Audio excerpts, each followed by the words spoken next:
Hey, a new review! As in, like, a new movie review for a new movie from an actual physical movie screening in a movie theater. Very exciting. But before we get started, I do want to thank the sponsor of this video. This video is brought to you by Raycon. Raycon earbuds are those slick, stylish, true wireless earbuds that continue to disrupt the industry by coming in at about half the price of other premium wireless earbuds on the market. They're slick, discreet, no dangling wires or stems. Perfect for if you want to ignore people.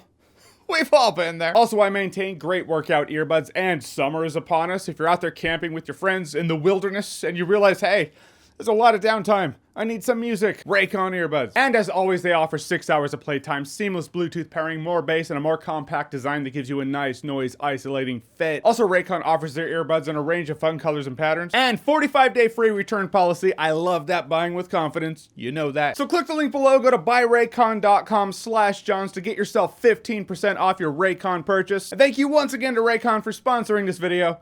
I do appreciate it. Right now, the Hitman's Wife's Bodyguard.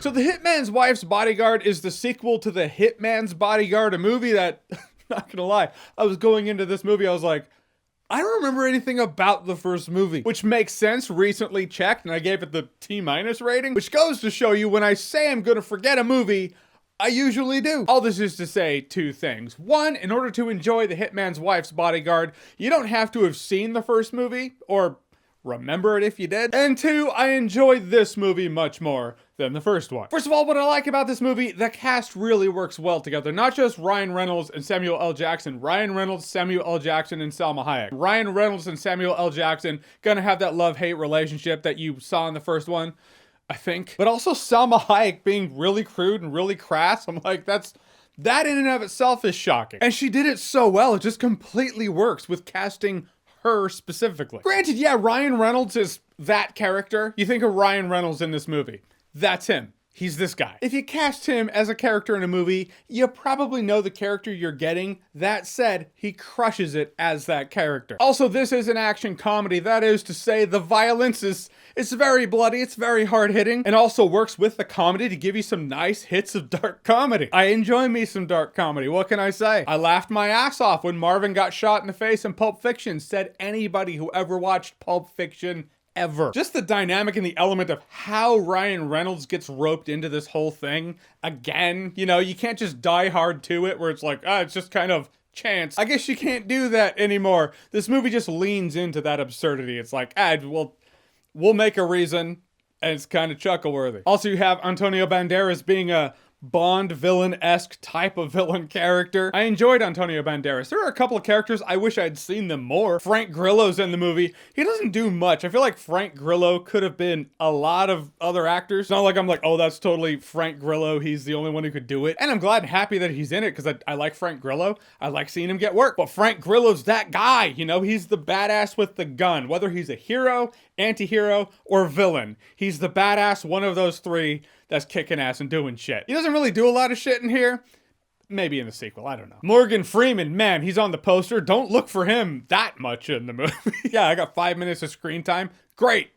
You put me on the poster. I mean, what I understand, he's God for fuck's sake. Not just in Bruce Almighty, but actually in real life. Bruce Almighty, I don't think he knew he was being filmed. Still, I feel like he did more than Frank Grillo. And as the action is very much edited to give you those quick shots and fast pace, sometimes it feels jump cutting. Especially when you're in a vehicle, you're like, yeah, we're moving now. So there is that. Also, as I felt the comedy and the action worked well together, there were a couple scenes, one in particular, where the comedy kind of compromised the drama, or what could have been a good dramatic moment. I mean, it's an action comedy, I don't require it, but when you see the scene, I couldn't help but be like, if they cut the comedy out, that could have been a really good character moment for Ryan Reynolds' character. I think that would have been cool, would have elevated the movie a bit more. But in the end, I had a kick-ass good time with The Hitman's Wife's Bodyguard. I don't know what changed between The Hitman's Bodyguard and The Hitman's Wife's Bodyguard with me. Maybe this movie is so much better than the first one. Maybe they're both on the same wavelength, and back when the first one came out, I was just kind of on a different wavelength, and now I'm like, I can just lean into that and appreciate it more. Maybe it's the times we're in where I'm like, I'll just...